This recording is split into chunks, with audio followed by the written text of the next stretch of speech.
In this episode, I'm going to show you how to tap into a never-ending supply of content ideas for social media. And if you grab a pen and paper or even just the Notes app on your phone and follow along, we can get the first 30 days of your topics and titles sorted right now. So let me show you how it's done. And it all starts by first answering 5 important questions that are going to set the framework and the foundation for everything we do moving forward. And question 1 is, what is your business? Before creating any kind of content, the very first thing you need to do is make sure that it's in alignment with your business and your goals. For example, there are a ton of easy clickbait style things that you could do to get likes and comments and shares, and yet would do absolutely nothing to grow your business. What kind of breakfast cereal am I?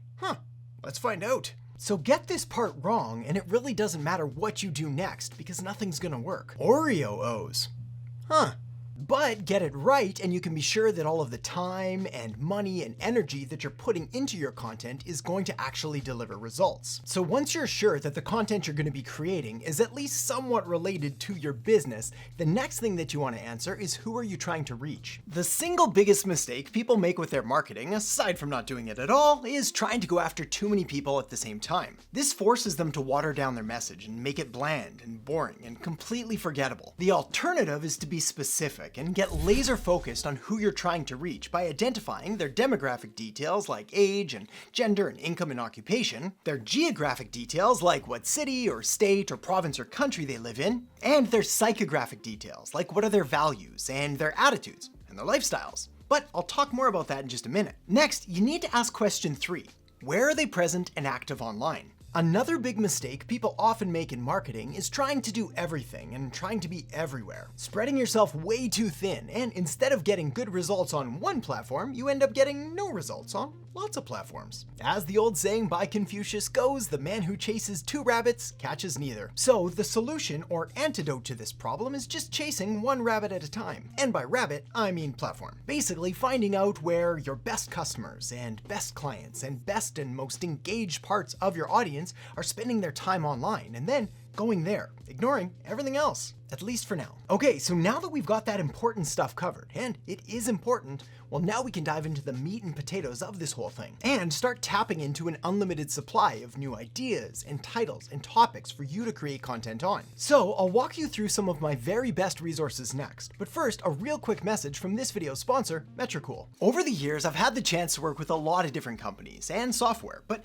Metricool has quickly become my #1 secret weapon when it comes to creating better and more effective social media marketing campaigns, and I use it every single day. Not only does it allow you to take care of everything all in one place and integrate seamlessly with Facebook and Instagram and Twitter and TikTok and LinkedIn and Google Business and Pinterest and YouTube and Twitch, as well as Facebook ads and Google ads and TikTok ads and data center, basically all the things. It's also incredibly easy to use and gives you a ton of powerful features for both organic social media and paid ads like Facebook ads. One of my favorite things about it though is how I can watch and monitor all of my campaigns' performance and get kind of a side-by-side comparison, track the metrics and see what's working and what's not. This allows me to compare different metrics against each other and track my conversions and my clicks and how everything's doing. Because remember, it's not just about getting likes and shares and comments, it's about actually making money and growing your business. So make sure to check out Metricool by clicking the link in the description below this video, and when you use the code ADAM, you can try any paid plan for 30 days for completely free. Okay, let's get our content on.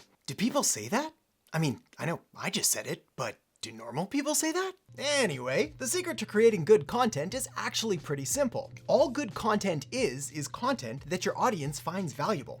That's it. Now, this could mean that it's interesting or entertaining or shows them something that they've never seen before, or even opens their eyes to a new way of thinking or operating that they may not have considered before. Of course, the key to getting this right is making sure that you've got a good grasp on your ideal target market and knowing which things they find interesting and informative and valuable. And after 10 years of doing this and creating content, not to mention helping others create content that builds and grows their businesses, I found a very simple framework that you can apply that helps make sure your content stays on track rather than goes off on some weird tangent that nobody cares about.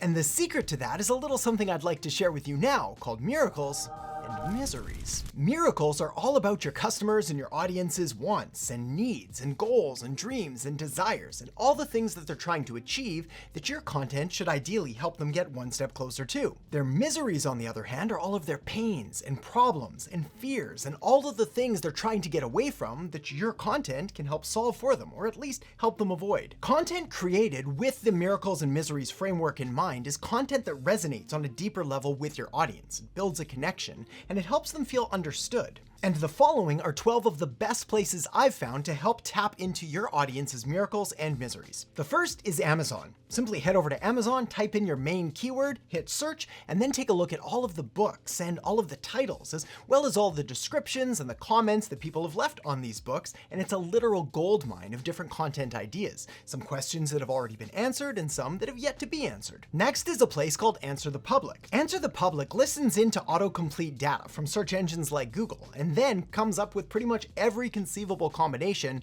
of questions and phrases and terms around your keyword. Just one simple keyword and one simple search will give you more than enough for 30, 60, maybe even 90 days or more of content. And on the topic of autocomplete with search engines, next up is Google. Simply head over to Google, type in your keyword, but don't hit enter or return. Instead, see what pops up after your keyword, and it's going to be a literal treasure trove of all kinds of different ideas based on previous searches that people have searched for previously. Which, if you're connecting the dots here, is basically a sure sign that other people are looking for this kind of information, so you might as well be the one to provide it to them. And you can do this exact same thing on YouTube for even more content ideas. Google Trends is another powerful tool that will not only show you how popular or trending a certain term is, but also give you other relevant suggestions. And another Google tool, Google Alerts, will notify you anytime that a new piece of content comes out around a topic that you're interested in. And if you want to take the strategy of using Google Alerts one step further, there's also something called Feedly, which uses kind of an AI-powered research assistant to flag you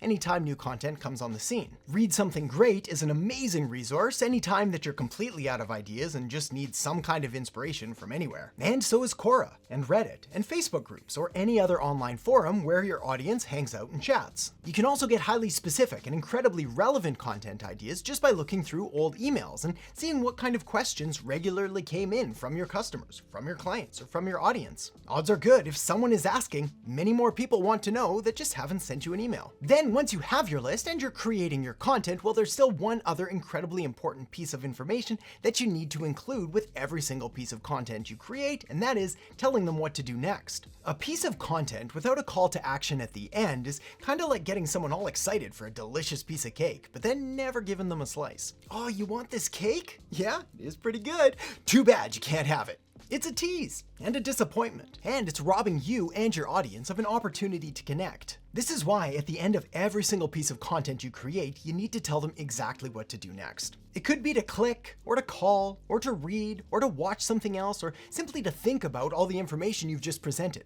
But it's gotta be something. There needs to be some kind of next steps that they can take if they want to get more information or more support on the topic you've just talked about. And did you know that there's actually a secret, incredibly powerful forward phrase that you can use at the end of your content that's proven to more than double your conversions and getting someone to say yes to whatever you're asking? Well, I'd like to share that powerful phrase and show you exactly how to do it in this video right here. So make sure to check it out now, and I'll see you in the next video. The number of people who said yes and agreed to give money went up to 47.5%. As anyone in sales and marketing, business, even just life can appreciate, going from 10% to 47.5%